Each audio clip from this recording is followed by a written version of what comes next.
There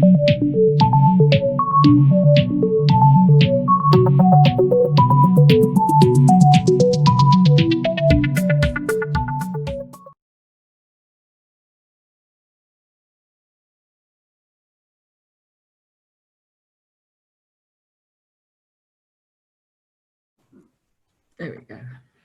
Well, good morning. Welcome everyone to our OD talk. Geez, Liesel, it's almost suddenly onto me. I don't know what to say. What I can say is, here is Julia. Julia is with us again, bringing us, Julia, I hope, lots of uncertainty. And more cheerful news. Here we are, and it's the beginning of September. But it's spring. You know, I've planted seeds a month ago, a whole full moon ago, and I've been waiting for them this whole month to come up with increasing despair. And they've actually started to come up now, which is amazing. So maybe there's something symbolic or something coherent or synchronicitous in the movement of the earth. That something will start to come up now after this, what has been, I think, for many people, a long fallow period. And fallow is good, you know. There's nothing terrible about fallow. It's just not very pleasant. So welcome to the OD talk, where our aim is to cheer you up, or not. We have these talks every week for those who are joining us for the first time, where we talk about all sorts of things that are coming across in this wide world of organization development, this wide field, everything that blows across, that strikes us as, wow, interesting, disturbing. And today we have Julia. Julia, it's really nice to have you back. It's always just really much fun to have a chat to you, even if it's not uplifting. It's somehow uplifting because it's not uplifting. And it is somehow comforting because it's discomforting. I'm thinking of that thing that someone said about art. Art is supposed to comfort the ones who are disturbed and to disturb the ones who are comfortable. And I think sometimes this is part of our work as well, is to comfort those who are disturbed and to disturb those who are comfortable. And well, I'm sure you will do that, Julia. So Julia is from Euphoria Partners. Euphoria Partners are based in Cape Town, and they are an outfit, a firm, company, a partnership that specifically works with organizational leadership maturity, models of maturity, working a lot with the Enneagram, and of course in that line does all of their organizational work, leadership development, etc. Key to the work that Euphoria does is existential, is the existential approach, existential psychology, existential coaching, and of course existential philosophy, because that's where it all starts. Or does it start there? I'm not even sure. Maybe the poets were before the philosophers. So Julia, let me just say something quickly about Worldsphere Academy as well, for those who are here for the first time at Worldsphere Academy.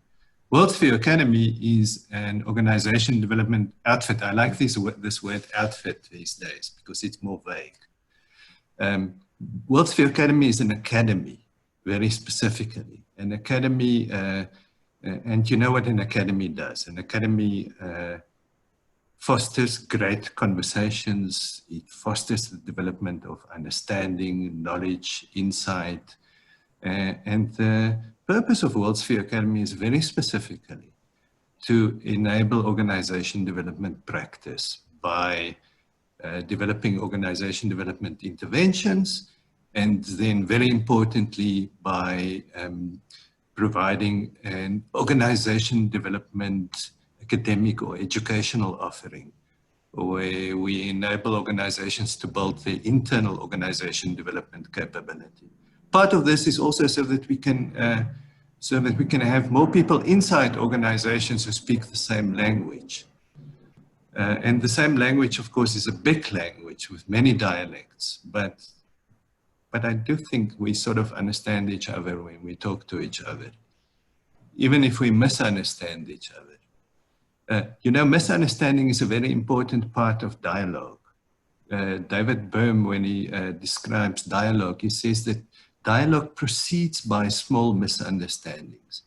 You say something, and I interpret what you say, but I slightly misunderstand it and I respond to it. And it is exactly that misunderstanding that enables this thing to continue. So without further ado, I want to hand over to Julia and to Liesel. Liesel is the MD of Worldview Academy, for those who don't know. And Liesel, in your hands to lead the understandings and misunderstandings in this dialogue with Julia. Thank you, Christy. I love how you positioned the disruption thing. At one of the Flourish conferences I was in a conversation with was quite a lot of overseas people. It was that Flourish where Ihoda joined us.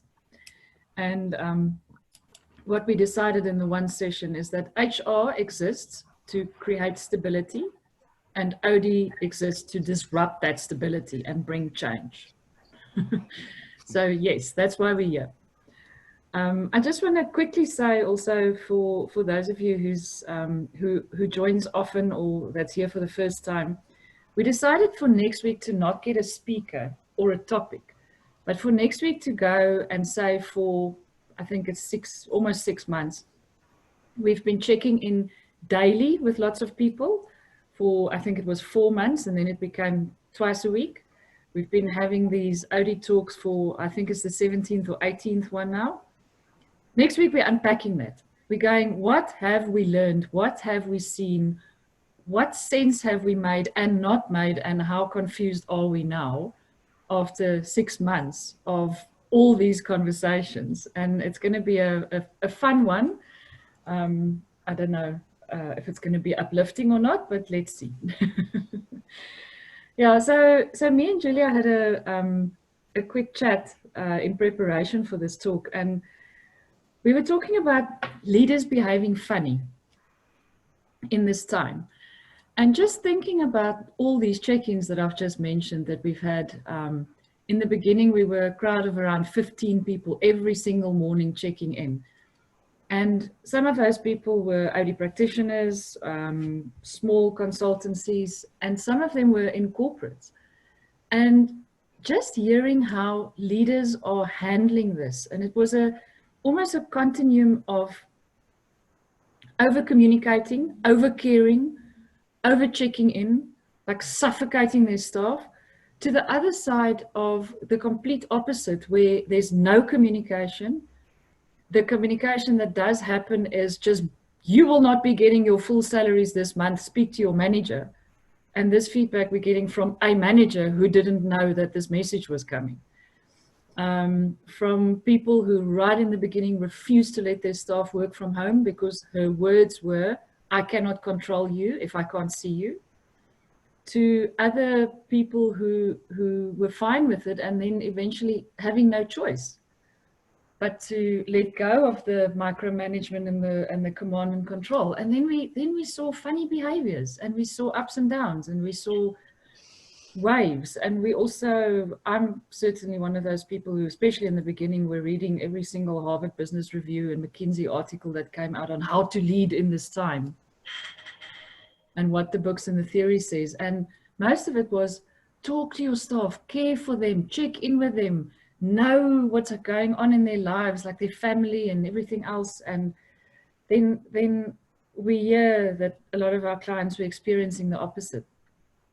I was also thinking about if we think about how leaders were behaving in this time, right in the beginning, where my picture of it was that we all sitting watching President Ramaphosa announcing the lockdown and that it was extended, and how we were feeling positive and supportive towards him, most people, and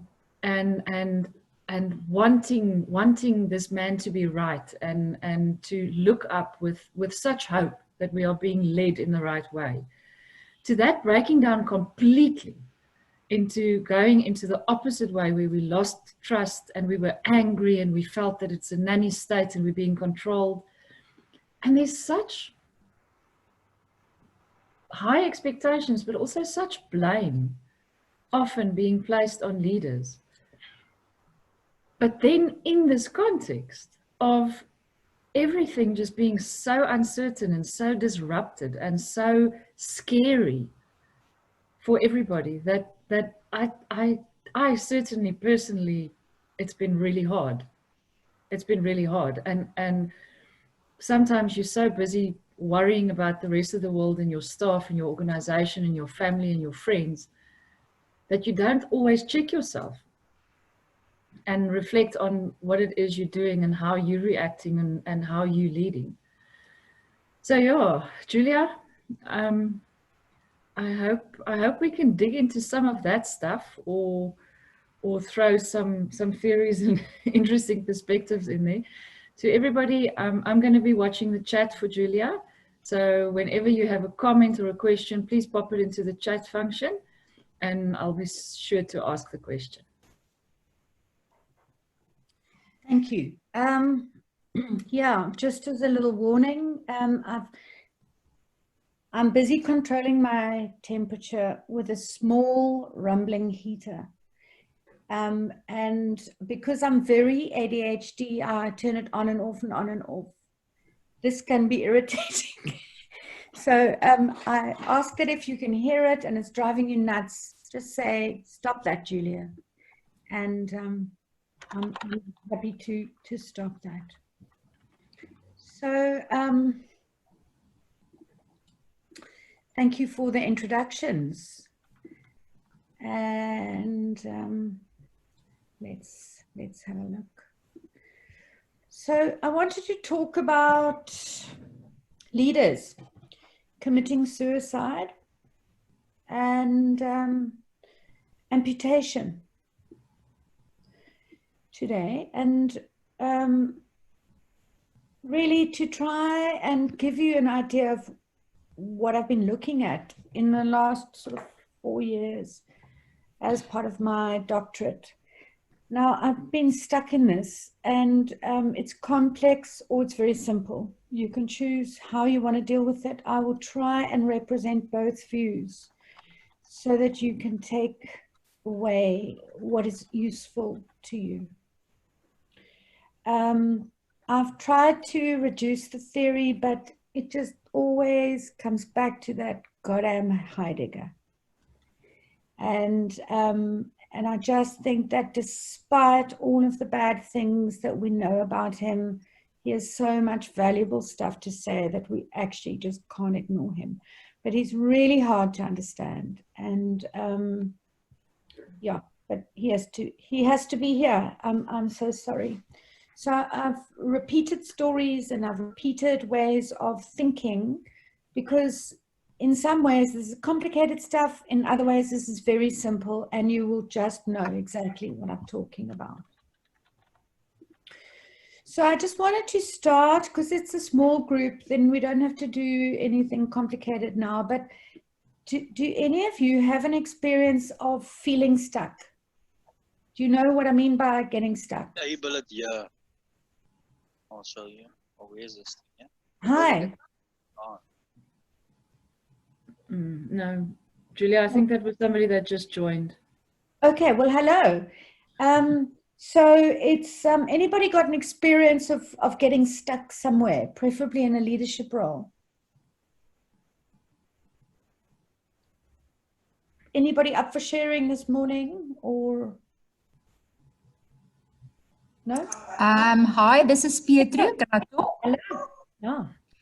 Yes, I definitely do get stuck if there's no alignment between what I'm supposed to do in the business and the strategy of what the CEO wants to see, and what is the need in the business. Then I'm definitely stuck. Don't know how to move forward. Yeah. And how does it feel for you, Petru, when that happens? Very frustrating. I think you start to question your own ability, as opposed to the fact that you're not getting the right information in order to do your job. You tend to question yourself as opposed to the external factors. Yeah. And can this experience go on for a long period of time or not? Well, it's been going on for 1.5 years, so I can honestly. Yeah. Yeah. This is one of the more interesting things about this research. It can go on for up to 11 years. And Petru, do you know how you're going to get out of this situation? I'm strong on relationship building, so I tend to try and find information to get unstuck and to lobby for my cause, even in other avenues, by building relationships. But as long as the awareness is there that I am stuck, I can try and find ways and means to do it. But it's quite interesting then that the other execs also are actually in the same boat as me. They're also trying to figure it out. So there's no clarity for any of them. They all have their own reality around the expectations. So in some ways, I think we are all stuck in some way, in any case. Yeah. I love that. Thank you. And I'm really grateful for your share, because it really introduces the research and makes it so practical. It's an incredibly practical thing we're trying to deal with here.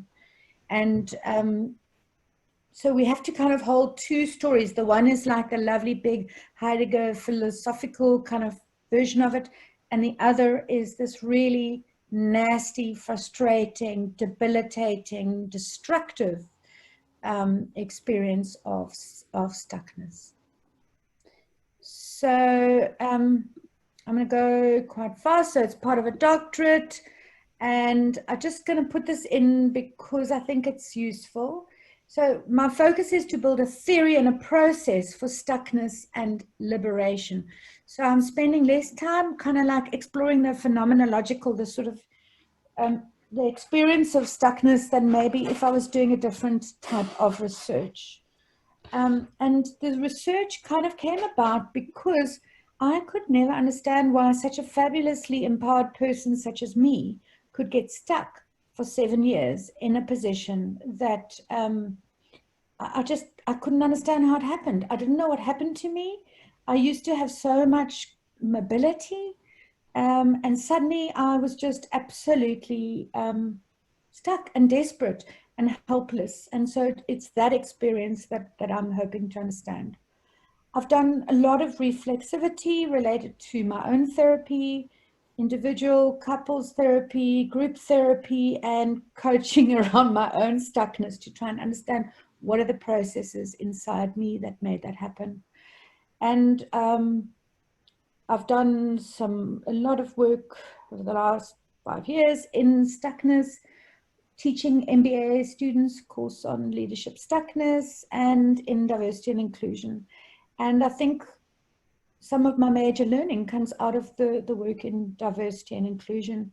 And then lastly, just to bring my whole childhood in, because when you're doing research, I'm not trying to be a scientific kind of positivist chemistry explorer here.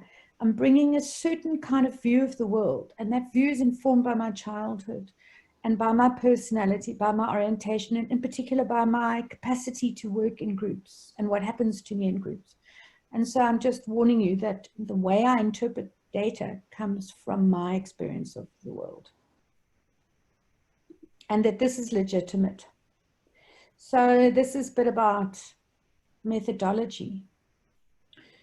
A lot of it is that, so the idea is that you can't understand humans through science, that you need to understand humans through humans, and so I'm looking at language.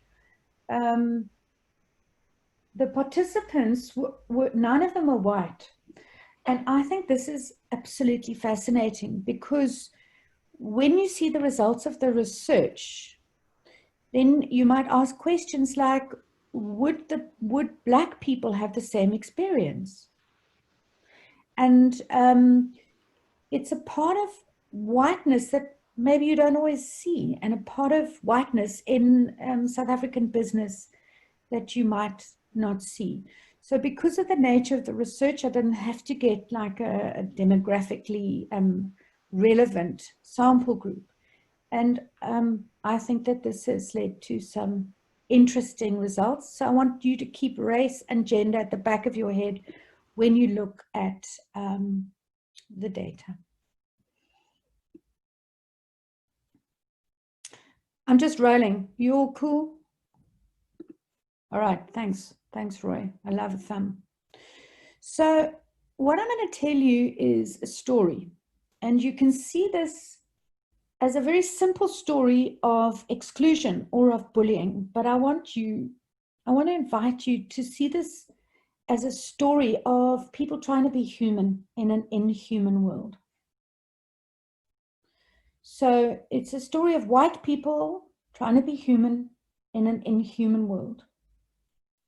I just want you to kind of just hold onto that idea and not necessarily simplify it into just an experience of bullying. And you'll see why I'm telling you this a little bit later. Right, so now, if you're all ready for a little bit of Heidegger, I'm going to give you a little bit of an introduction. Before I go there, this is some terms. So when I talk about a business system, I mean everything in that business system. So it's leaders, organizations, business schools in particular are complicit, and coaches and facilitators, the whole lot. The organizational system is just around the organization, leaders and organization, and the term ontology. So it's a Heideggerian term, and it refers to our inner world. So we are ontological. We have an ontology. And it's all the stuff that goes on inside us, the feelings, the thoughts, and the sensations. And it's really the source of our humanity and individuality. So it's our ontology, and I'm going to use this a lot in this research. And then the last one is this beautiful term called fungible, which is just beautiful, which means replaceable. So you can say to someone, you are fungible, which is another version of saying you're fucked, but you know what I mean. So I don't want you to have a look at all of this other than to just know that this issue of leadership stuckness is all over the literature. It's huge. It's just got a variety of different names, but it's something people have been concerned with for a very long time. There has been some awareness that something is not really working out, that there is some sort of stuckness that goes on. It's possible for me to chat through this with you at another time if you want to. But the bit that I would like you to focus on is this Heideggerian thing. So let's take a deep breath and try and understand what Heidegger means when he talks about humans and what they are. So the first thing he says is that we have a fundamental ontology. We've got this inner world, which is full of feelings and sensations and ideas. And what makes us really amazing and different from animals is that we can reflect on ourselves. And this process of self-reflection means we can always sort of grow and emerge. We're never stable. And when we go into the world, we connect with the world. And we are open to the world, and we are being in the world. And this is the source of the very difficult concept that Heidegger talks about called Dasein. I'm not going to talk about Dasein too much today, other than it's a process of interacting with the world. So when we come into the world, we fall into the world, and we come into a specific set of situations or specific demographic, our skin color, where we're born, those specific facts of life, and we interact with these. And this is our being in the world. So for Heidegger, being in the world is not just an individual kind of maneuvering around the world. Being in the world is a combination of an individual and the world that they're in. And that is called worlding. So there's no subject and no object. So we connect with the world, and that is the unit that we interact. And this is all of the qualities of being a human. We can connect with the world, we can transcend the world, we've got a certain level of agency and authenticity in the world, and a certain amount of power in the world. But the main thing is that we can reflect on ourselves and we can continue to emerge. Now, Heidegger also had some really interesting stuff to say about tools. So tools are objects, and they have been constructed for a specific purpose. They are utilitarian, and they don't transcend, and they don't self-reflect. I'm not going to go into this in a lot of detail because we're taking this perspective from a variety of authors. And so Heidegger says what can happen to people is that they can become tools. They can turn into tools, and this is the process that we're going to look at today.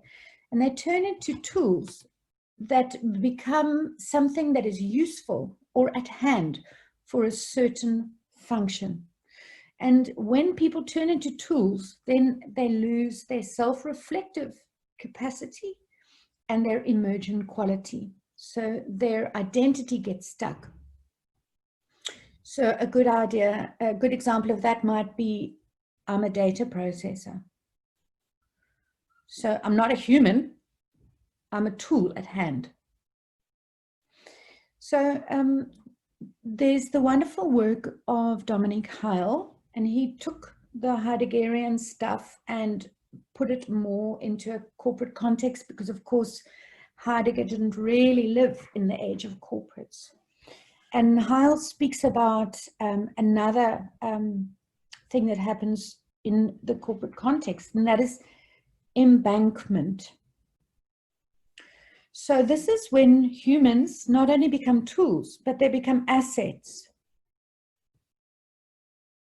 So we're an asset. So human resources management.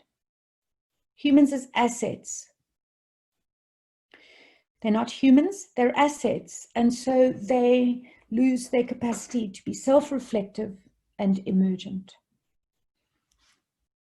And just as a last kind of note, Heidegger says that if we remind ourselves that we're going to die, that we need to live towards death, then we have some chance of retaining our authenticity in a world that is pressurizing us to exist as tools or as assets. Is this making sense? Are you cool? Because Heidegger, yeah.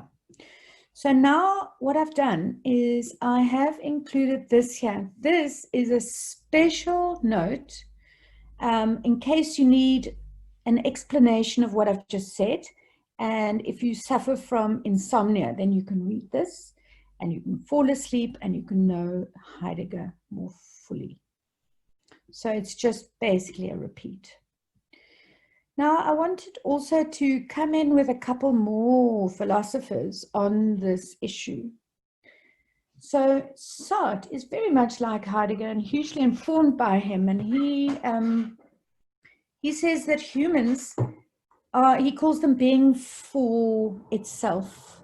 And the idea is that humans can self-reflect and transform and transcend specific situations. So humans can be a a philosopher, and then the next day maybe an interior designer. They can transform, they can be all sorts of things. They have some sort of mobility around their identity. But objects don't.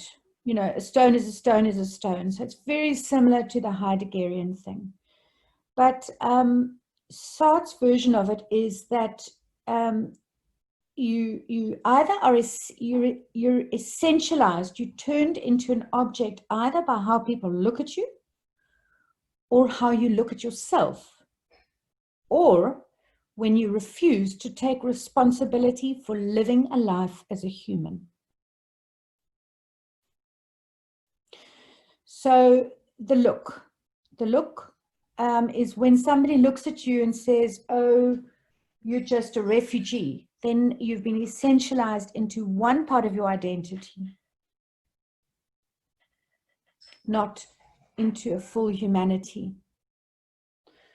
Bad face is when you yourself pretend, oh, I'm just a victim of circumstances, and you deny the capacity you have to change the situation.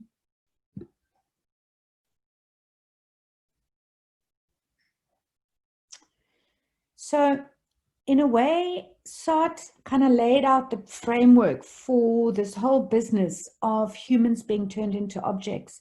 So Frantz Fanon looked at this in the context of colonial masters, and he speaks about how the colonizing French powers in Algeria, looking at local people and turning them into objects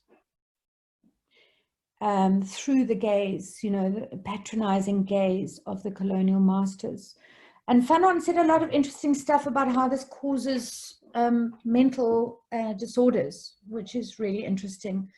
Biko took this idea a little bit further. So he spoke about the colonial gaze, but he spoke a lot about inner oppression. So he was saying that actually it's one thing for the colonial masters to oppress people, but actually something much more powerful is when people oppress themselves, when they actually reduce their own ontology, their own inner worlds to something that is very, very limited and very disempowered. And then more recently, the work of Julia Walters, who talks about self-commodification. How do I turn myself into a commodity anyway? So what I've got here is I'm lining up all of the arguments around how humans become tools, which is basically the big story in existential theory. So you become a tool, you have a narrow identity, and this identity informs what you can do in the world. If I'm getting a little bit out of hand, I mean, I'd love to just, am I cool? Am I right? Do I keep going? Interrupt me if I'm talking shite, or if you want to know more. Yeah. I see there's a few chats. Okay. Julie Wilson. Yes. Thank you, Simon. Right. So let's get back. So I like this work by Martha Nussbaum, who says, what does it actually mean to treat a human as a tool or an asset, or as an object? And so I want you to kind of just think about this when we look at how organizations treat people. So you treat someone as a tool, they have utility, they're instrumental. You deny their autonomy and their capacity to move. They're fungible. You don't need to respect them, you can violate them. You can buy or sell them.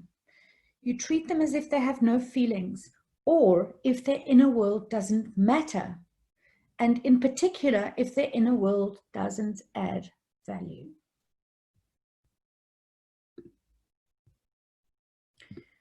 Right.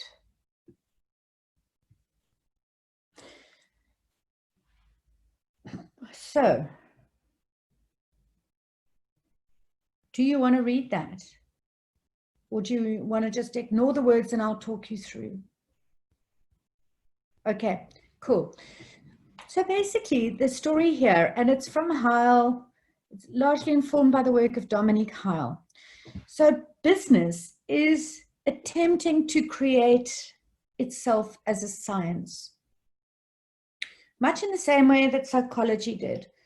So it uses a lot of positivist scientific thinking and paradigms. Business schools teach you that you need to remove ontology from business thinking, that actually the science of business is where things are at. And in this way of thinking, you actually discount the inner world of humans. Then you get the whole structure of business, the short-termism, the way where shareholders are structured, the way boards are rewarded, the way business schools train people, and many, many coaching orientations. Many of these factors suggest that dealing with business as a science is an appropriate and useful way of going forward. So the business schools tend to teach people, so you have a separate course called leadership, where there's a bit of emotional stuff, and you might have something on organizational psychology where there's emotional stuff. But the rest of business school courses are inviting you to a very scientific version of business. Business is best run when it doesn't have feelings or ontologies, when it can be a science, or it can try and pretend to be a science. And this results in us actually dealing with humans like as if we're dealing with technology. So we deal with humans as tools and not as humans.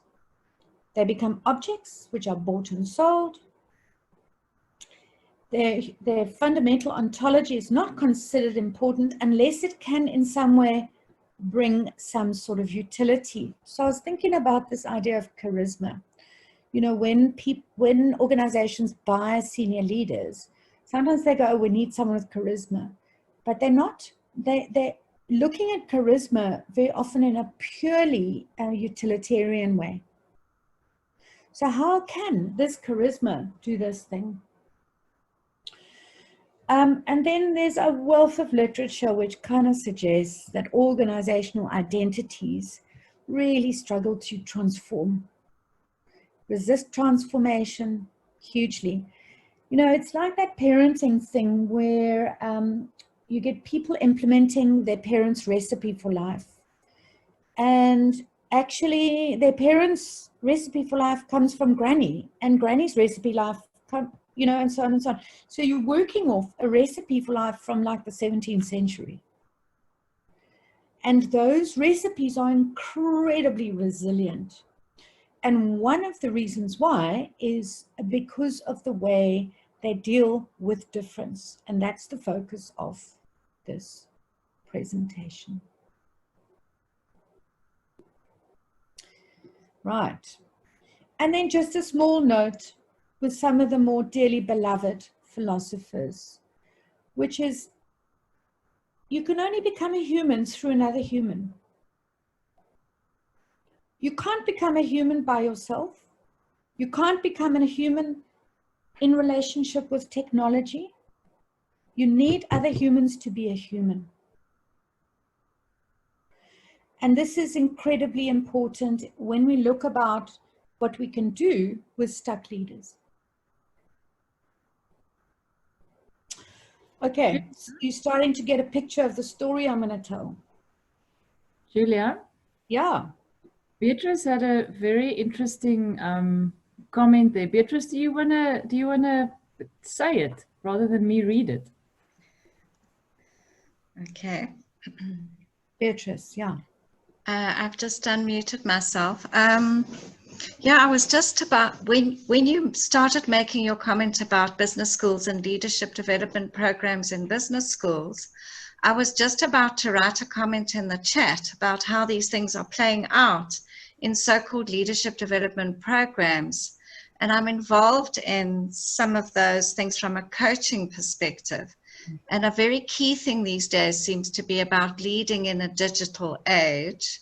And that seems to be what business schools are honing in on. And I've just put lots of question marks in my chat because I don't have a definitive answer to this. But what we see happening is the inevitable EQI assessment taking place at the start of the program, which then gets parked on the side, never features again. And then we're talking about leading in a digital age. So I was just kind of thinking about this and thinking about how uniquely bizarre that is right now in the space that we're in. Maybe you can comment. Beatrice, I've got a lot to say about that as someone that's taught in business schools since 2011, I think. No, 29. I do think that so business schools, the way we think about leadership development and even coaching, very often is orientated to performance. And I'm going to talk through this a little bit more when I look at the work around how schizophrenia and double bind theory. I'm going to talk a little bit more about that. But I think what you've done is you've connected to what I'm going to talk about, which is this removal of the human element as if it's going to save business. And when you remove the human element, you remove the special thing about humans that makes business possible. And so I really thank you for that. And also the lovely thing about, you know, how people pretend to think the EQ thing is important, but actually it's leading in technology. It's how to behave more like a tool so that you can interact with technology more efficiently. How can you compete with a computer on the basis of being a computer? Which, So thank you, Beatrice. Love your thought. So now I'm going to go quickly to the data. So there's quite a lot of stuff. You don't need to look at it, but I'm just going to sort of talk to it, what I actually saw in the data. A lot of sick organizations. So we're looking mainly at financial sector and retail generally. The predominant leadership style is command and control, an enormous amount of cronyism, an enormous amount of bullying, pretty much the norm. Senior leaders rewarded for their silence and compliance. The more senior you are, the more you must keep your mouth shut.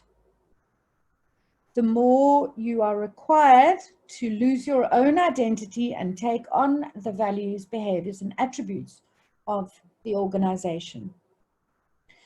The more senior you are, the less capacity the organization has to hold difference. So it's okay for the cleaners to be different, but the executive team and the board, wow, that's where people need to be the same. It's very, very difficult for difference to occur at senior levels. And where it does, it's going to be complicated.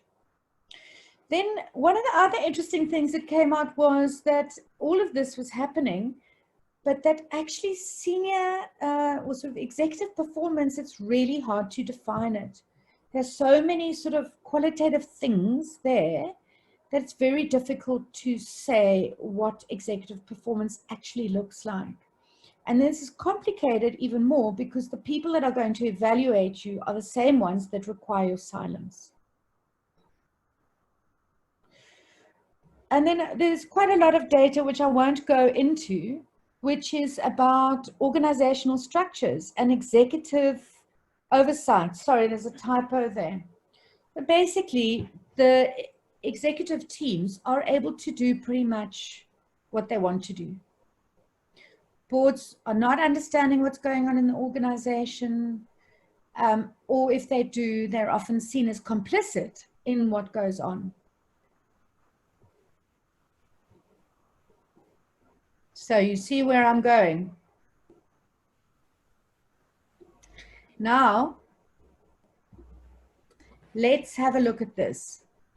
One of the more fascinating parts of the research was looking at the childhood patterns of the 10 participants. Gwen, you want to say something? Yes, I do.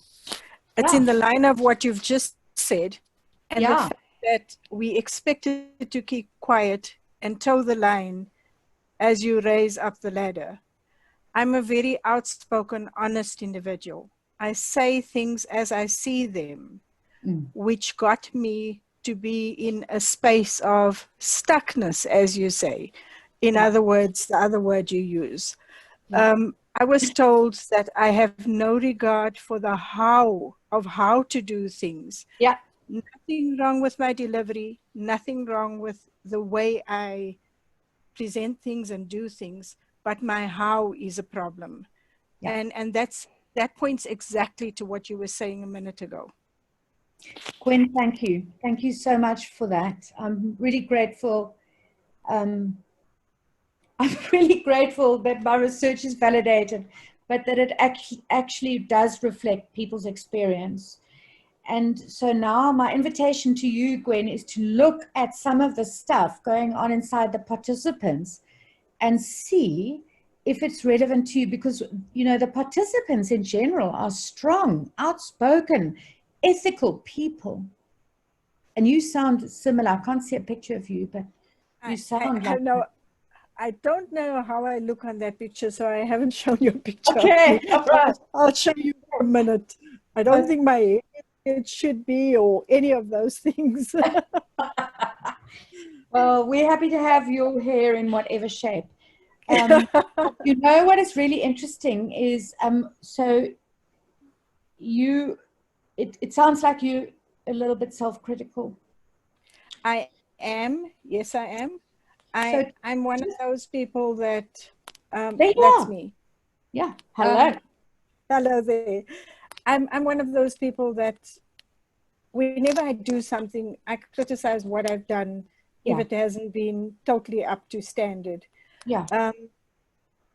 And I tend to not only do that with myself, I look at something somebody else has done and I say, should you have done that way? And obviously, when you get into the more senior levels, they don't regard that as a creative, or what do you say, constructive criticism. Yeah. They look at it as though you're finding fault with what it is that they're doing, which is not the intention. But that's how it's viewed. Yeah. So yeah. That's beautiful. Thank you. And can I get even more personal with you, Gwen? You can. Thank you. So what was really interesting is a lot of the participants had really tricky relationships with their mother, that there was a lot of criticism coming from their mother that they had in some way internalized. And this led them to having to perform in their life, so that all relationships became conditional. I imagine that's true to a large extent. I got a lot of approval from Dad, and tended to grow up more in his footsteps, if you want to put it that way. So a lot of the time in business, what they would say to me is that, but you don't react like other women. But other women didn't regard that as being okay with me. Women are far more critical than what men are. I don't care what they say about it, but that's the truth. And they don't accept criticism as easily as a man would. So unfortunately, my last bump of my head was with a female manager. And got stuck. Seriously. So what you're already recognizing is Stuckness is a relationship between two parties. Yes. So there's the organizational context where you can't really be yourself. It's much better if you just shut up and learn how to be a tool. And then the type of people that corporate attracts, and I take this from years of working in leadership development programs and also working with MBA students, is people who have conditional attachments.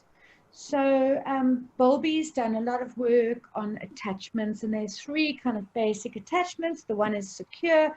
Apparently 50% of people have secure attachments, where they know that they're loved and looked after at all times. Personally, I think that number is way too high. And I've met, I'm sure I can only count on one hand in the 30 years I've been in learning and development, the number of people that I think have secure attachments. And then you get 2 kinds of attachments. The one is anxious avoidance. So I have that, which is I'm always worried about being abandoned. And so I avoid having a relationship, basically. And I have no problem with relationships as such. I'm not saying relationships, that don't work. Yeah. So anxious, ambivalent people, they don't avoid relationships. They try and support relationships. And a lot of time they do that by delivering what the other person wants. So it could be performance, but very often it needs to involve, so they often can be very autonomous. They don't ask for help. They like to be in control. They have a very intellectual way of making sense of the world, can often be unbelievably stoic.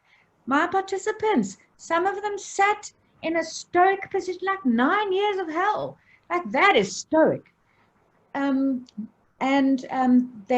less comfortable with their feelings, and they tend to take charge. Everybody saw themselves as capable and successful, and they expected their new jobs in the organizations to be in the same line. But I think what is really important there is this whole conditionality that corporate really loves. So people come in and they're already kind of primed to go into the relationship and deliver what corporate wants, because this is their attachment recipe from very, very young. Are there lots of comments? I see there's anything I need to...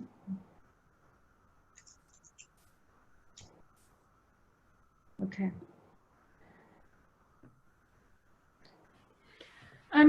Julia, the comments, there's a whole conversation going on about leaders and AI, and it started with, I don't know, Roy at one point said, I think, therefore I am, and then there was some comments on that. I don't know if you want to go into that now. Yeah, well, I can just say that I'm probably not the right, I mean, I'm not a terribly big supporter of I think, therefore I am. I'm probably more in the camp of I feel, therefore I am. But that doesn't exclude thinking. I suspect we don't really know how to think properly. But anyway, that's a different thing. I like AI, but just in my experience in trying to put our own assessment online, when I look at the human component of how people interact with data and the iterative nature and the capacity to pull in such a broad range of factors that can be woven in pretty quickly, I wonder about AI. But I know it's got enormous value, and I don't want to undermine it. I just wonder about it. And I think that no matter how hard AI tries, it can't ever be a human. And I think we must actually go, yay, this is amazing. So let's also not try and compete with AI. Let's not try and be computers. Let's focus on being humans. Because computers can, I don't know if that's relevant. I didn't read the comments. Yeah, it came from the taking responsibility to be a human. And I've never even considered that notion. I made the reference to, I think, therefore I am, or I'm human, therefore I'm human. Like, never thought of it as a responsibility you could adopt. And then it went to business schools, leading in the digital age. And there's such a need for us to be ahead. You know, AI is a threat to humanity. So humanity's responding by trying to integrate their brains into AI to remain supreme. So you're fighting against a thing and becoming the thing and losing what makes you special. That was yes, I Googled. Yeah, that's exactly it. And it's a pointless exercise. So let's have a look at the cycle of stuckness. So we enter the system with hope, and then we kind of formulate our idea. I'm going to go through this in more depth so that you can see the process. So we sort out our identities so we can stay in the relationship, and then we happily live together for a while. But then there's some kind of identity shift occurs either within the context or within myself. And there's a sort of a funny communication system that goes on that just increases the confusion. The polarization increases, and people eke out the relationship, and then the individual has to leave. So a lot of these words are like a bit confusing. So let me go through the process so that I can explain what I mean by it. So people come into a corporate system, and that system believes in sort of scientific, positivist, non-ontological performance. So we want you to lead everyone to create 5 widgets. And there's a whole kind of a cost-benefit relationship going on. Like, we want you to sell 5 widgets, and then we'll pay you 5 peonies. The individuals themselves come in, and they're used to conditional relationships. They're not used to the possibility that they can be themselves, or that they can bring all of themselves. They don't expect to bring all of themselves into a system. They expect to hide bits of themselves. And they go to business schools, which tell them that you need to be this thing and not that thing. And they even go to coaching programs. And very often the coaching programs, instead of building the inner world of the individual, focuses on performance and the 5 steps to achieving the sale of 12 widgets. And in that process, both business schools and coaching events actually reduce the inner world of people or prevent them flourishing, and kind of lands people up in a situation where they're almost flowing into being objects or being tools. So we have a system that predisposes towards objectifying, and we have an individual that is predisposed towards losing their identity.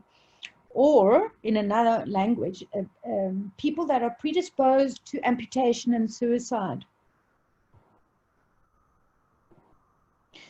And so these 2 non-relational objects have a lovely time together, and they can live really well. The individual has agreed to reduce their inner complexity so that they don't challenge the system, and they have agreed to do this transactional performance. And the system says, here you go, you can have your emotional, intellectual, financial, and developmental rewards. There's this merging with the system, worlding, and embankment. So this merging is not, worlding normally talks about people merging with the world, and embankment is about tools merging with tools. So here we have 2 tools happily connecting, and they can have a reasonably satisfying relationship that can last a number of years. Some of my participants had been in the job for 11 years, and then they got stuck. Things started to go awry after a couple of years, but things can work out really well for very long periods of time in these sort of slightly amputated relationships. But what happens to disturb the deal is that there is a shift in identity. So the participant might have an inner shift. And these can be things like a divorce or an addiction comes to the fore and they start grappling with it. Maybe they get bored. Maybe they get ambition. Maybe they start wondering about whether the organizational values are in alignment with themselves. But either way, there's a shift out of this agreed version of identity. Critically, most of the shifts that my participants recorded were outer shifts. So things like a change in corporate structure, in particular ownership, changes in leadership, promises not met, absurdity and meaninglessness. So a lot of my guys were promised leadership roles. You know, if you do this, then you'll get this. A lot of this sort of promising going on. And then what the participants started to realize was that this is a game. So I'm not going to get what they promised. And absurdity, you know, a lot of people spoke about how activities are done in corporate and then undone. So we do this and then we do the opposite.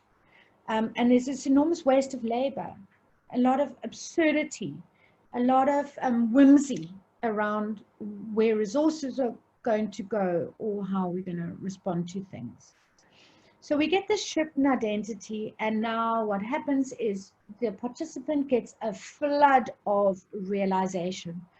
They start to think, oh my word, I've given 9 years to this organization. What else could I have done with my life? So that's a version of existential guilt. So a lot of anger, you know, and the anger is very much focused on the breaking of the deal. So the participant, the individual, might say something like, but you know, I went into this relationship and you promised me X, Y, Z, and now you're reneging on that. There's a lot of helplessness, sense of Groundhog Day. Some people, I think it was like about 40% for people, started to recognize childhood patterns in their current situation. A lot of lostness, absurdity, and this fungibility of the organization, sort of the realization that actually, you know, maybe I don't always have to work at ESCOM. I could change ESCOM for Telcom. And the system starts to notice that this individual's getting upset and is starting to have differences of opinion. And so it tries to control that individual more fully.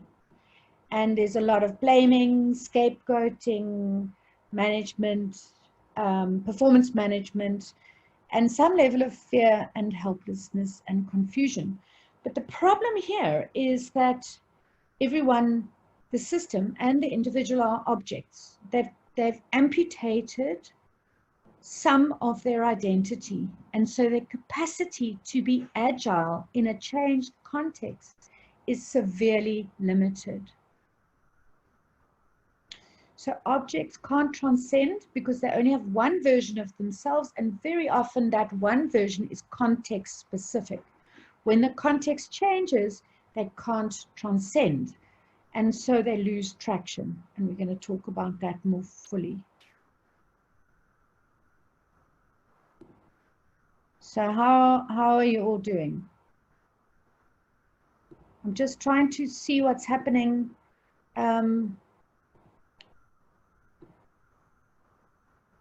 Why is it not doing, sorry, it's me fiddling around.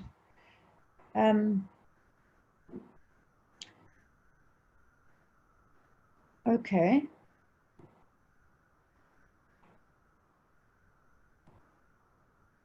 So,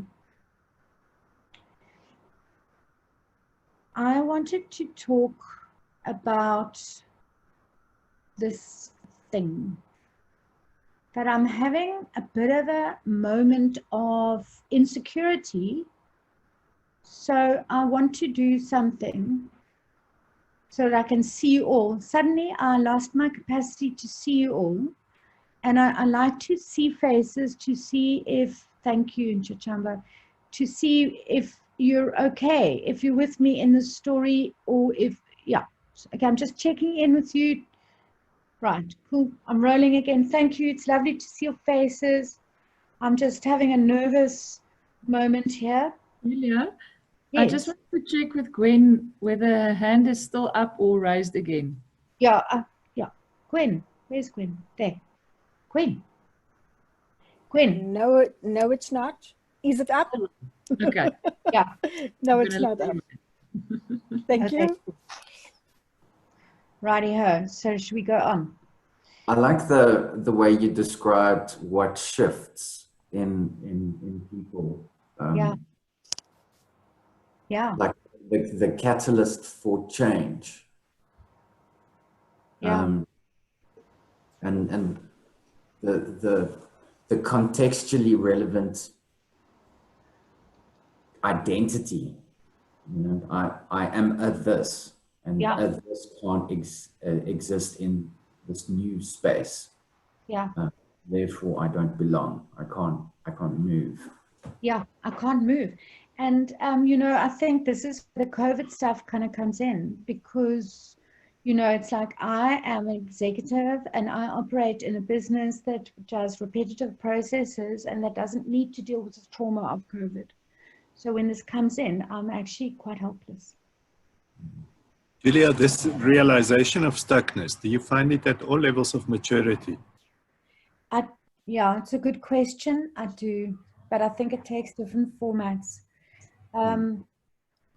I think that it happens at post-con, and I think that the only way to understand it is that the maturity model, it's not going to give you like enlightenment and peace and bliss.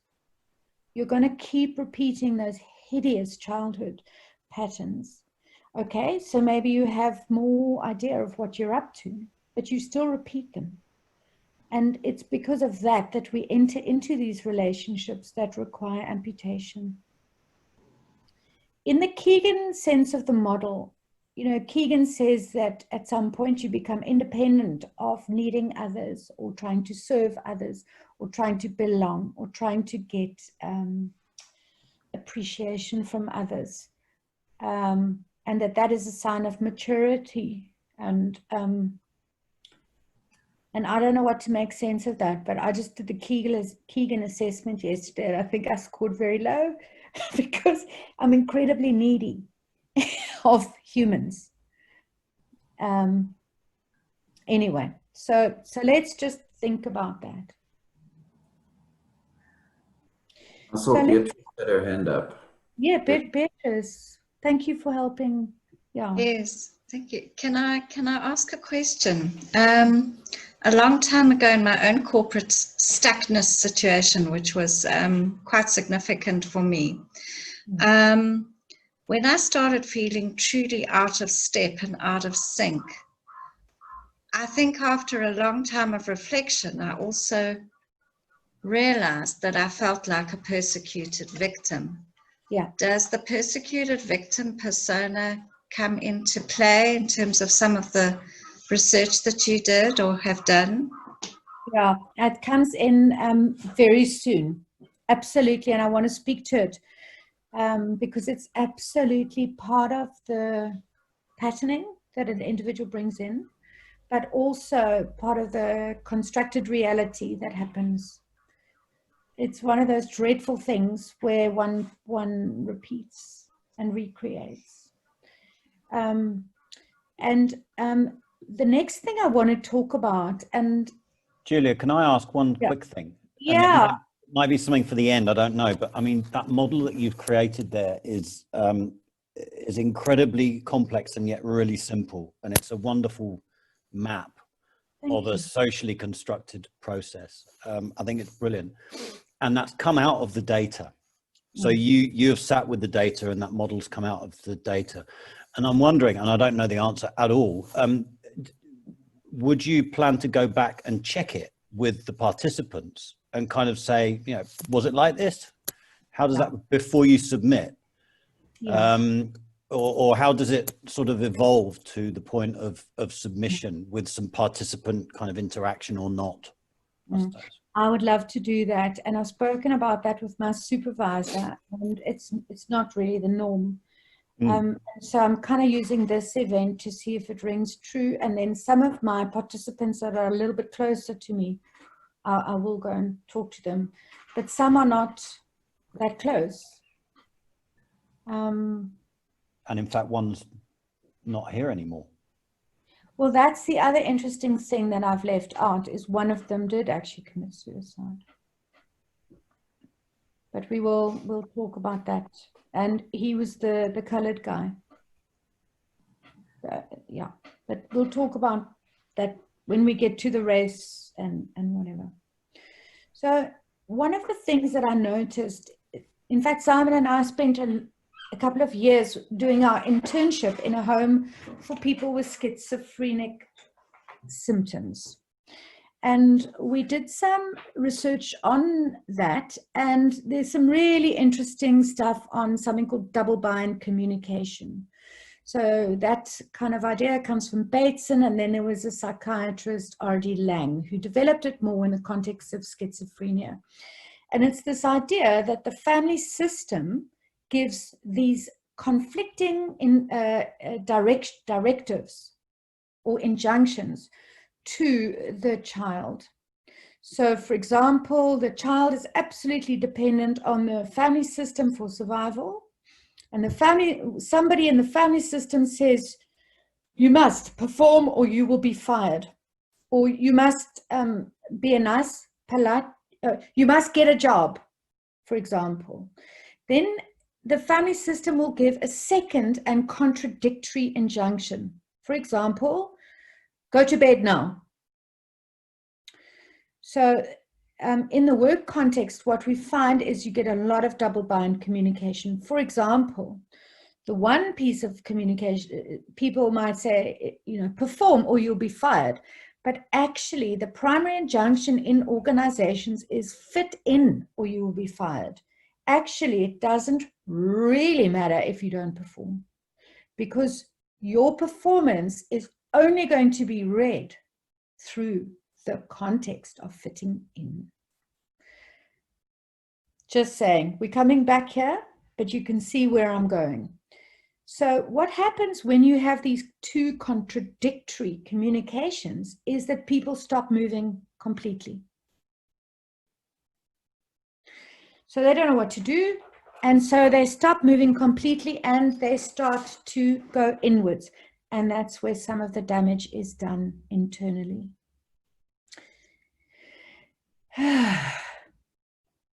Does this make sense?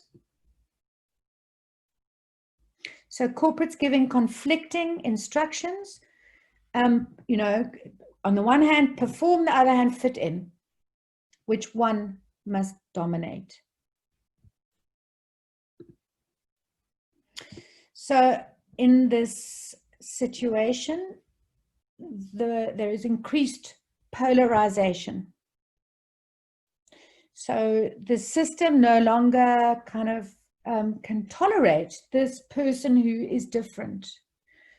And so the system starts, calling scapegoating, focusing on performance, saying, oh no, that person's aggressive, performance management, their bad faith attempts at controlling the individual. Sometimes healing is outsourced. People get coaches. And often the coaches focus on performance, not fitting in. And so the person gets even more alienated from the system. And they get taught to deal with themselves more and more like objects and not humans. A lot of coaching is still trying to turn humans into performance objects. Technician level, for those who don't know what that means. MBAs, a lot of my participants were sent on MBAs to reform them, teach them how to behave in organizations, and that's the same objectivization process. So the whole system is complicit in objectivizing a human and trying to keep them in line as a tool. The individual does a lot of things. They feel helpless, frustrated, angry, they're distracted from work, so the performance suffers. They get up to increased politics and game playing. Some of them committed fraud, because it comes a point where the pain of being in this incredibly bad relationship becomes so much that the person tries to punish the organization. And so we saw nepotism and we saw fraud, outbursts, politicking, and this beautiful phrase which somebody used, I suddenly started fighting for the passage talkers, you know, not fighting for themselves, but fighting for the passage talkers. And they get increasingly alienated from the system. This, of course, undermines their capacity to perform and deliver in the system hugely. They lose transactional utility. And there's a sense of helpless repetition. So what I'm thinking here is that people lose their utility in a transactional way, but in some way they offer a new version of utility, and that's symbolic. And they become a symbol of what needs to be ejected from the organization. And so this person exists in the organization and other people join them. And woe be to them, because then they too get removed from the system. It's a way of flushing out supporters, flushing out difference in the system, so that that person has some level of symbolic utility.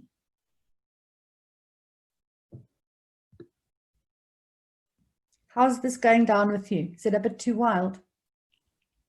No? No, it's making so much sense. Okay, cool. Symbolic utility as the other. It's a way I suppose as a practitioner, I'm noticing feelings of growing helplessness in terms of working into this system. Yeah. And sort of thinking about that enormous contextual piece that sits behind all of this, and every individual that turns up like this is just a facet of that much broader context that we cannot possibly know in its entirety. That's beautiful, Sam. Thank you for that. It's actually scary in the way it's making sense. And it kind of explains so much as to why nobody comes to your aid, and nobody actually, they'll speak to you in private. But when it comes to a room full of people, half the room agree with what you say, but nobody will stand up and say, I agree. Yeah, absolutely. So there's quite a lot of data on the role of other people in watching what's happening. And so most of them are absolutely fearful that it's going to happen to them. And then there's a lot of opportunism. When you lose humanity, you're happy to nail your neighbor as long as you get ahead.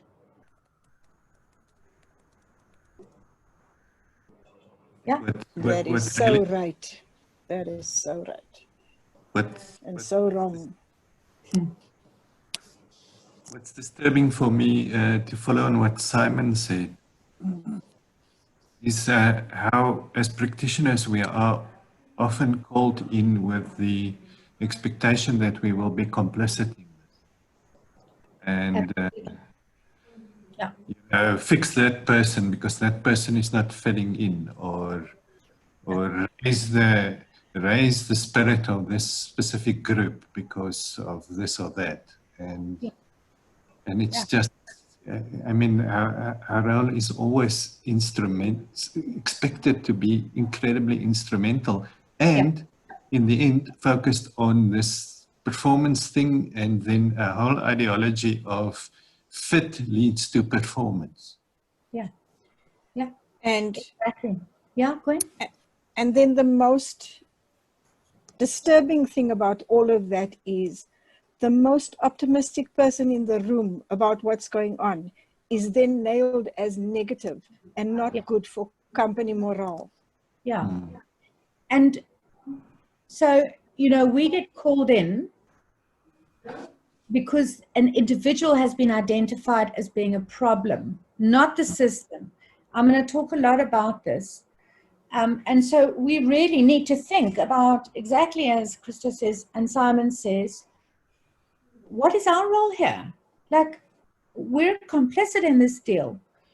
And then on top of that, I want to just remember race here. So we're talking about white people fitting into white organizations. I just wonder what it must be like where there are racial differences.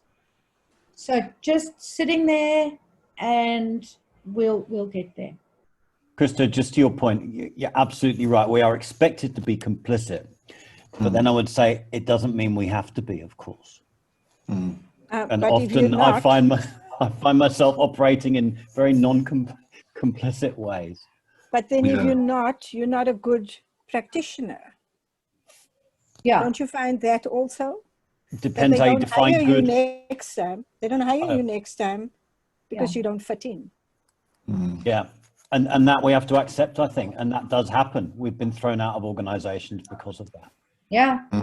And we celebrate those days. Our bank manager doesn't, but we celebrate those days. Yeah. It's a hard sell, eh? Yeah, it's a hard sell. And you've got to be really good and really sure of what you do. I've got still quite a bit to go through, so let me just talk about it. So I think I've spoken to this quite a lot, but just want to say a few words about why people stay. So people know they're in a really bad relationship. So firstly, they get stuck in the old attachment patterns of autonomy. And you remember that dreadful story about Thomas the Tank Engine. There he is in the positivist scientific world that, it's the early version of that dreadful movie, The Secret. Thomas thinks he can do it and therefore he can. So it's all about Thomas. It's got very little to do with the fact that there's mud on the track or a dead body hanging out the back or it's attached to a building. It's all about Thomas's individualistic surge towards achieving. And if he fails, it's his fault. It's not the system. So this is why I think Thomas is a very, very, very bad children's story. But one person spoke about being bewitched by corporate and another one drugged by corporate. And so why did people stay? They were bewitched, they were drugged. They stayed for the money, titles, and travel. They thought that actually if they just hung on long enough, because they were incredibly stoic, that they could actually change things, that they could prevail, that they might be accepted, because this has worked really well in their childhood.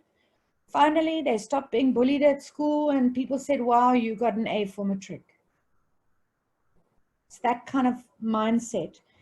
And a lot of people were not sure if there was life outside. So if you've been somewhere for 11 years, you're not kind of sure if you're going to be able to go somewhere else. And then, of course, to support that argument, then you're going to dream up a lot of reasons why your whiteness in some way is going to keep you stuck. So a lot of bad faith ideas about what you can do in the world outside the organization. And within the organization, people don't get booted out because there's all this bad faith stuff that goes on around legal stuff, avoiding accountability, in particular financial accountability. And then there's a level of inauthenticity about how organizations talk about complex subjects. And we just don't know how to talk about them properly and deal with them in a way that can resolve things. So, we go into these bad faith relationships, we don't have skills, we can't turn ourselves and the other person back into humans. If we could renegotiate the deal or think about rehumanizing all the parties, then maybe we'd have a chance. But at the moment, at this part of the relationship, there's very little capacity to transform the relationship. It's just objects eking out the last of the utility. So, interestingly enough, the system in my data, it's mainly the individuals who get moved or have to move. It's never the organization that changes. So everyone knows they have to go. So only one of my participants stayed and solved the problem. Hey, one out of 10. 3 left by someone else's hand. They were dismissed, retrenched, or headhunted. So for fraud and nepotism, retrenched, and the one was headhunted after probably 3 years of an incredibly destructive leadership race in the organization. 6 leave, only 1 has got a job to go to. People are desperate, and in the end, they leave without jobs to go to. What happens in the system is that actually the system and leaders in the system can't bring the individual back. And often they just subcontract the expulsion of the individual to HR or use third parties to establish dismissible realities. So there's a whole lot of politicking and Machiavellian stuff that's going on. So, you know, there's a lot of languaging around performance when actually it's a fitting in kind of issue. They also offer coaches, courses, interventions to validate their apparent good faith at trying to keep this person in relationship. A lot of sort of bad faith attempts. Some good, you know, there are good leaders, but once a person has, once it's become clear that a person doesn't fit into a system, it's very difficult for the system to keep that person there. The system, our systems can't tolerate difference. We have to expel it.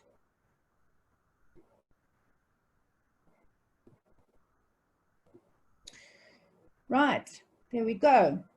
In the end, we have a person who in the short term has reduced self-esteem. They're very angry, and they might blame the organization and leadership. So this is a short-term response. In the longer term, the prognosis is actually better for the individual because they're able to think about what happened to them, and everybody seems to be able to notice in the long term how the experience of stuckness was an incubation for a much more meaningful existence, and an invitation to stepping up to taking responsibility for their own humanity. So everyone kind of talks about things like, I need to be myself. I need to be in an environment that appreciates me. I need to trust myself more. I need to feel my feelings more. There's quite a lot in the data from people, from the individuals who say things like, if I had felt more, I would have got out of the stuck situation quicker. But because I had tried to put myself into a scientific paradigm, I had discounted feelings. And they were not seen as useful. But if I could feel more, then I can notice when I need to leave. So for the individual, the outcomes were bad in the short term and much better in the long term. Completely different for the system. Of course, this is as reported by participants. So I'm just saying, in the short term, there's quite a big sigh of relief. Thank God that different person's gone. We can go back to our own game and we don't need to change. But there is much more fear in the system. There's more opportunism, and there's more politics. There's probably poorer performance, and there definitely is some indication of increased silos in the organization. Now, if we think about silos, I've changed my thinking about them. So my thinking about silos is now they are created to identify and ring fence sites of blaming in the organization. I know this is a cynical thing, but think about it. Why do silos exist?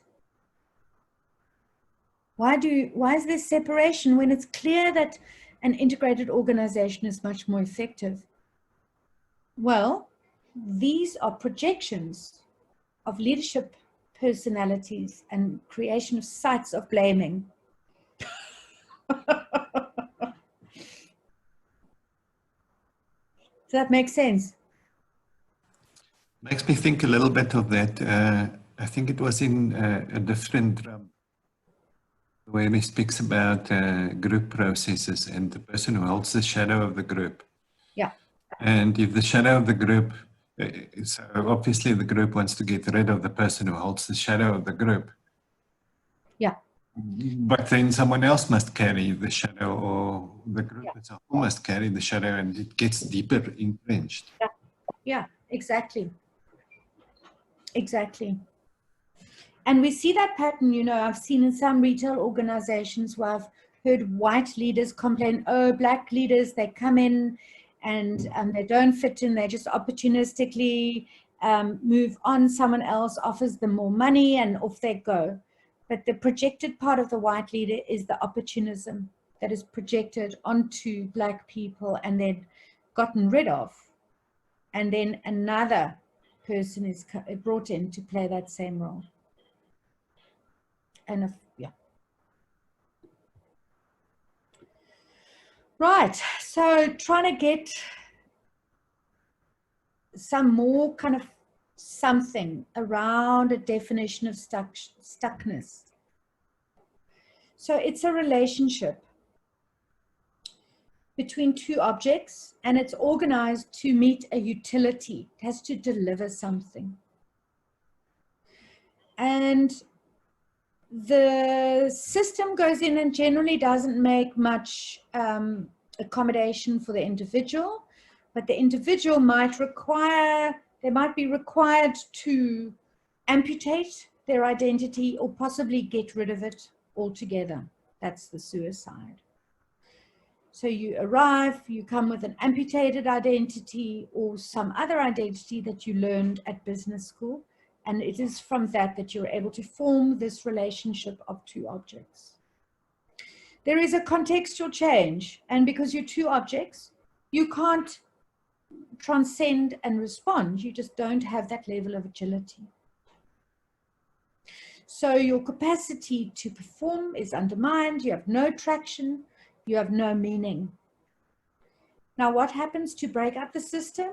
Well, to break up the relationship is the system is more powerful. And so the individual is pathologized and disabled and expelled. And this is a way in which the system remains stable. So it needs these objects of expulsion.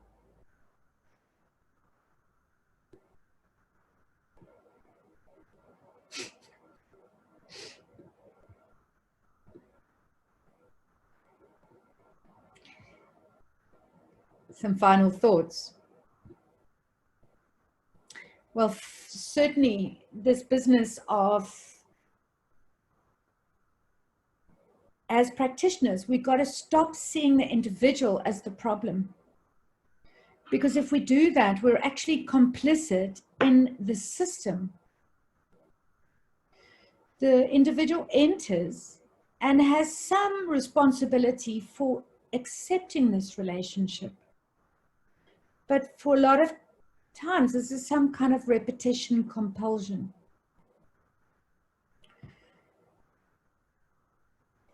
This is an absolutely critical point for me. And I want to actually just totally put this on the plate.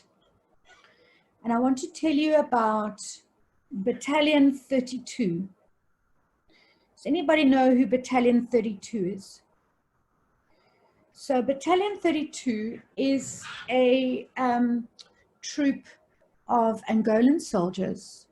Yes, exactly, Deborah, who were recruited by the SA and the SADF and fought on behalf of the South African government. And so fought in Angola against their own people, were complicit in horrific atrocities against their own people. Some of these guys were recruited at ages 14, 15, 16 and complicit in these atrocities. They then fought in Namibia. At the end of the war, South African government had to do something with people. And so they put them into camps. One in, hi, are you going, Carol? Cool, thanks for coming. So they put them into camps and in Pomfret and near Kimberley. And what's happened to these guys is that they have been victimized and they have been tortured and assaulted, and they have been seen and scapegoated. So these were guys who were 14, 15, 16 who've been enrolled in in these atrocities. But the system sees them as the problem. They are lacking in moral value. They are at fault. They're inhumane. And actually, it's not them that's the problem. It's the system that created them. So continuing to victimize them is a way of supporting a broader system of inhumanity. And I saw recently a movie on this called Judas's Lament. So every year these guys recreate the betrayal of Jesus as a way of repetition compulsion, you know, of how they betrayed their own people, as a way to try and give themselves some personal salvation, and as a way to carry the shame of being the bad egg. And I had a very emotional response to them because of my background and this deep desire that we do not do this in organizations. We do not make the individual carry the shame of the event. We make them take some responsibility, but we do not get complicit, and we do not re-brutalize the leader. Instead, we understand how they have been socialized and organized and constructed by the system to play a certain role, and that in the end, they get betrayed by the system. So this is the mad Marxist coming out, just saying, go and see that movie, cry.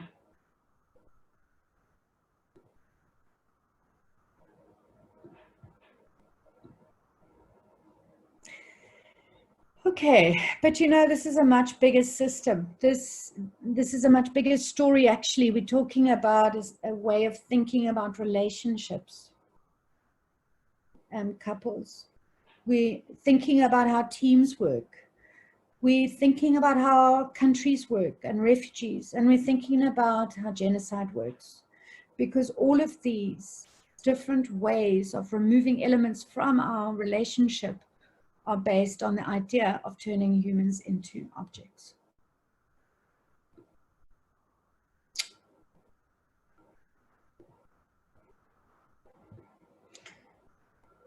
Yeah, the second thing is that this is a problem for organizations too, because when the voice of dissent is heard, then the organization expels it, which means its capacity to adapt and change and transcend identities is severely limited.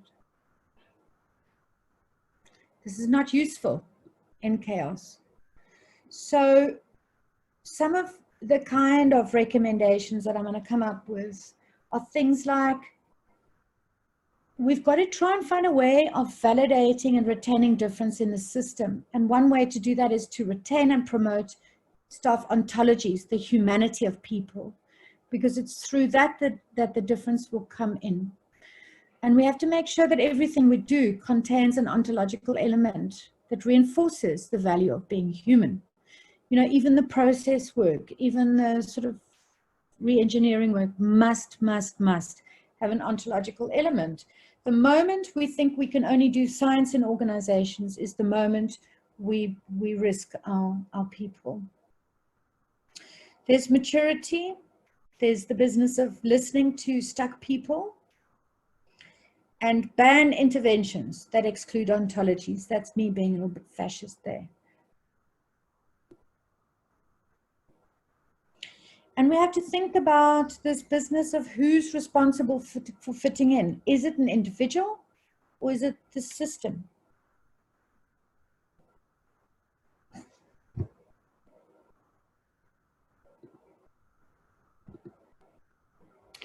And then, you know, existential thought speaks all the time of personal responsibility, and I absolutely love that, but I've really started to question that more fully recently.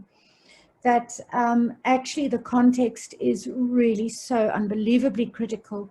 And unless organizations themselves as a system start to become a little bit more responsible about how they interact with the world, we're going to just have these repeated stucknesses. In particular, I think this whole notion of organizational alignment needs to be challenged. you know, this is one of the bedrocks of strategy, that we all have to like be the same and kind of do stuff together in an aligned way. Let's challenge that. Maybe that is not the case. Maybe strategy is much more organic and relies on difference. Who knows? But to think that this is the only realities, you know, it's not working for me. We need to renegotiate relationships as the organizational identity changes.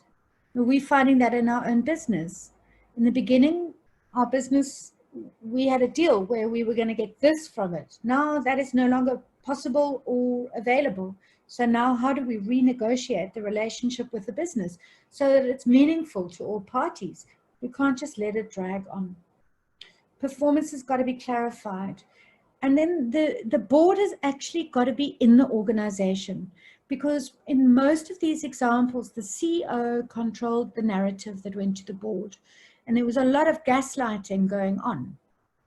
The board believed them and then stood behind the CEO, and actually things could have worked out a little bit differently if the board had been receiving multiple narratives from the organization. And then this idea that the board in some way needs to provide like a semi-permeable kind of line between shareholders and the organization. So shareholders might want scientific positivist performance, but they need to understand they're doing it through humans. And it's the board's role to mediate those conflicting identities and relationships. And then I think we've spoken quite a lot about coaching, being complicit.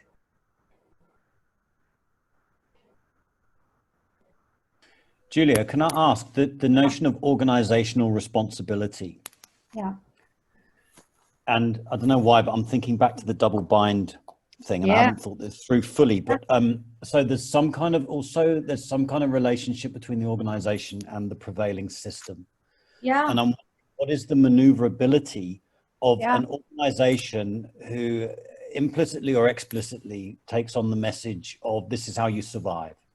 Yeah. And the system says that.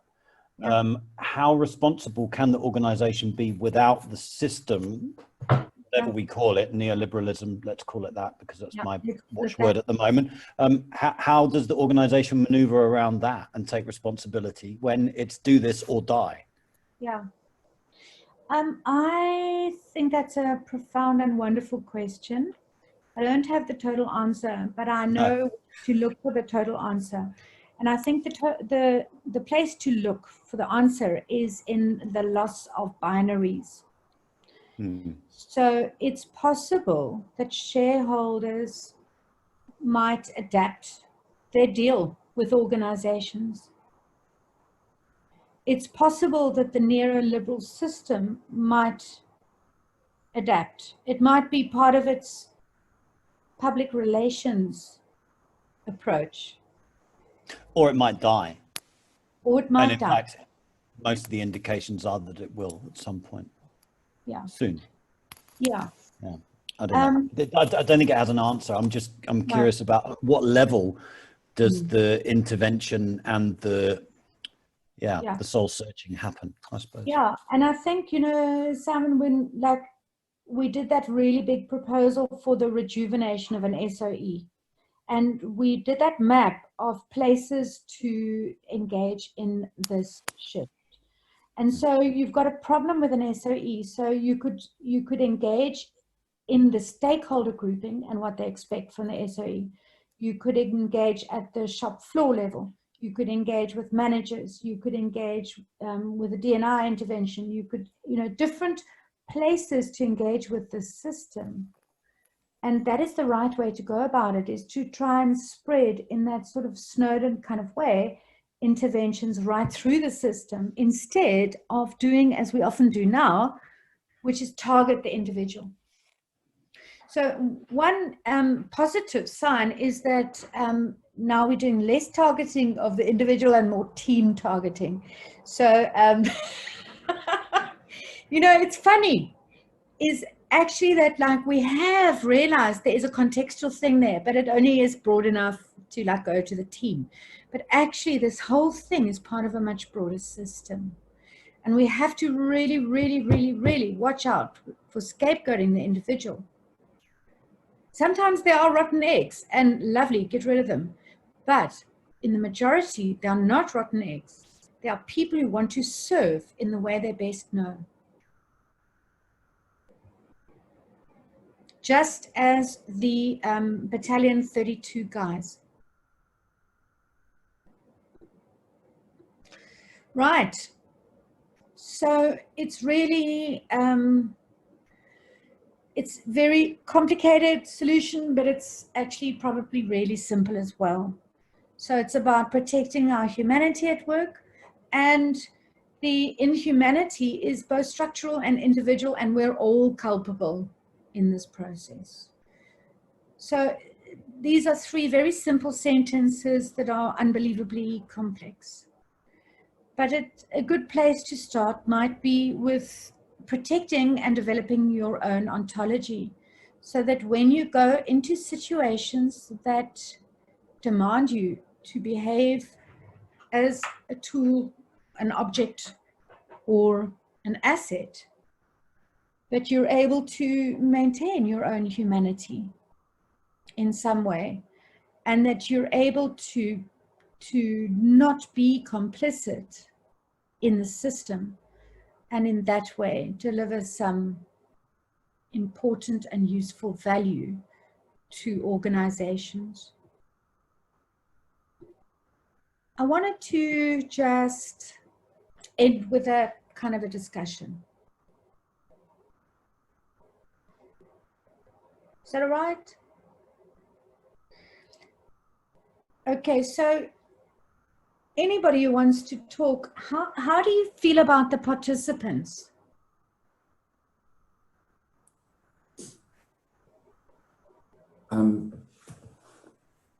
You meant the participants being the two objects? Well, the humans, the people in the research. How do you feel about them? I feel like they've had a rough time. And why does stuckness have to end so painfully and destructively? Yeah. It's like, it's not a physical force, you know, it just removes choice until a decision is made for you or by you.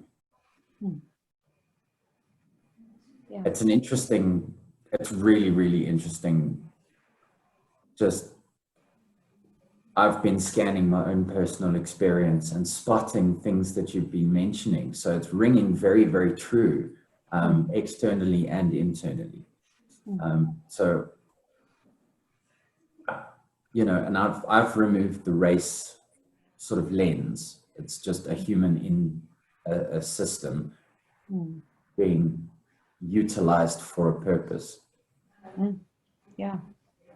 Whether it's a social system, a family, organizational system, you know, there are social contracts and rules. And it's tragic that one of them actually took their own lives. Yeah. Because of this unnecessary rubbish. Yeah, that person also had some addiction stuff, which made their life very, very, very hard. But yeah. You know, this has been fascinating. You know, thank you, Roy. That's exactly kind of what I wanted to hear. I want us to build our empathy with people that are identified or scapegoated or identified as being different, because it's very easy to take advantage of a scapegoat.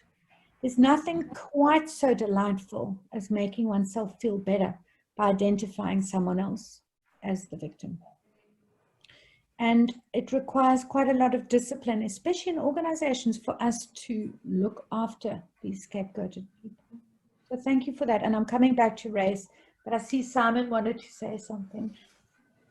Yeah, there's a couple of things popping for me. The one is, so what I'm finding in my research around addiction is that often the people coming in who are struggling with addiction hide it from the practitioner.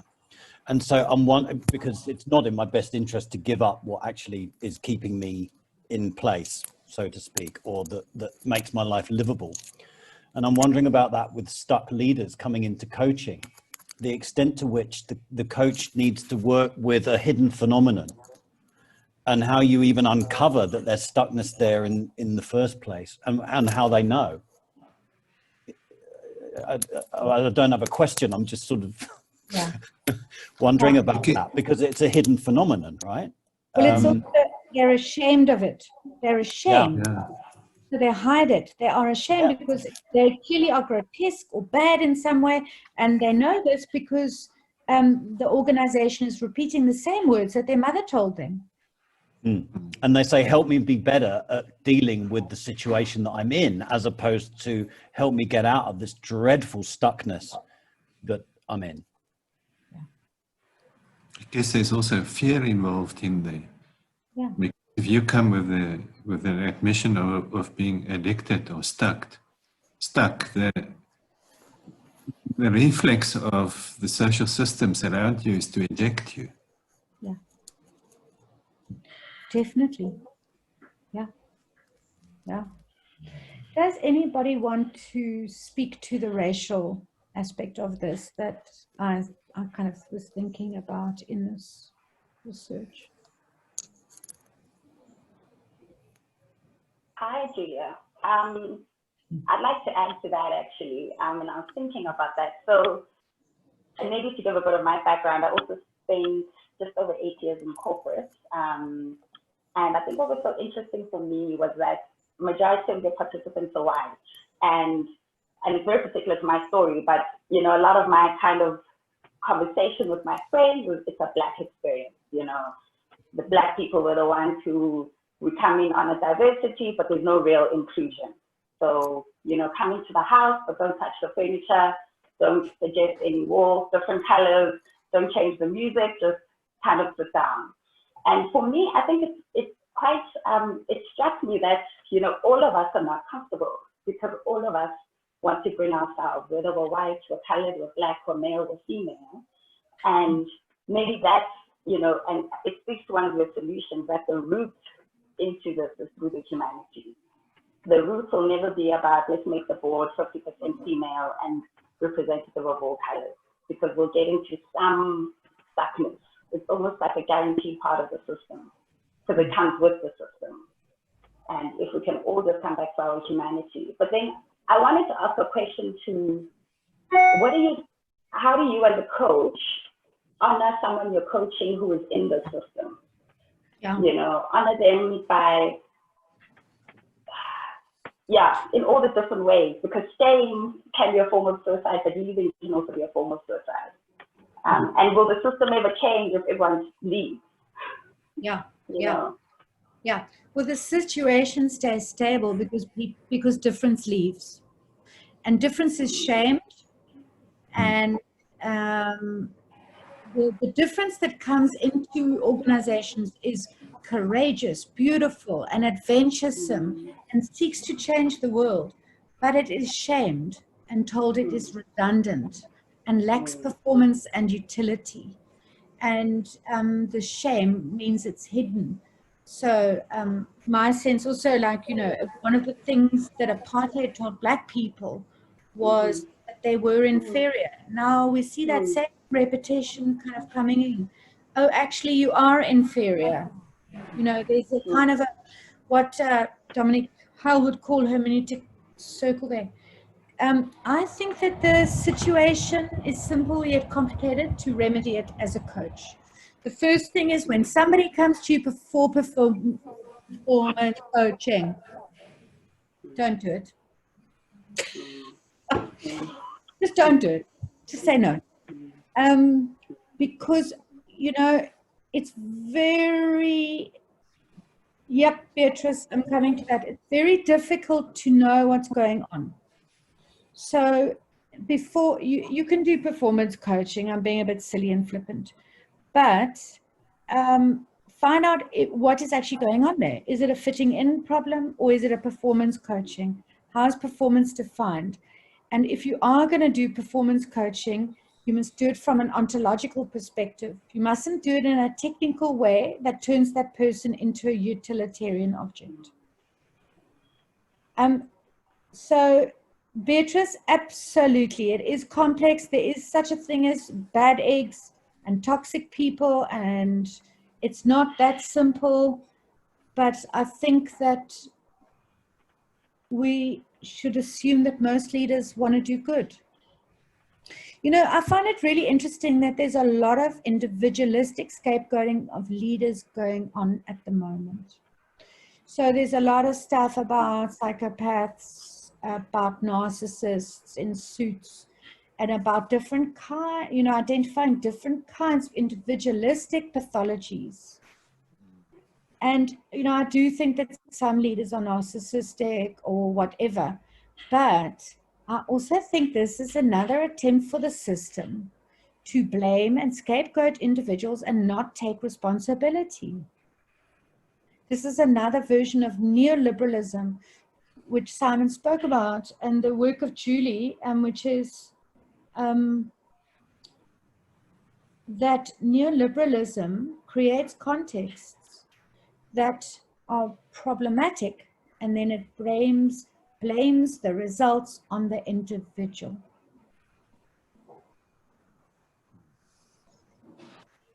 This is the idea of the rise of the industry of self-help.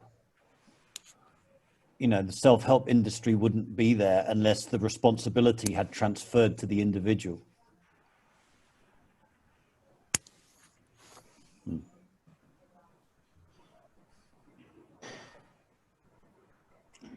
Good. I see it's 11:02. We need to end. So thank you, Gwen, for that comment. That's good.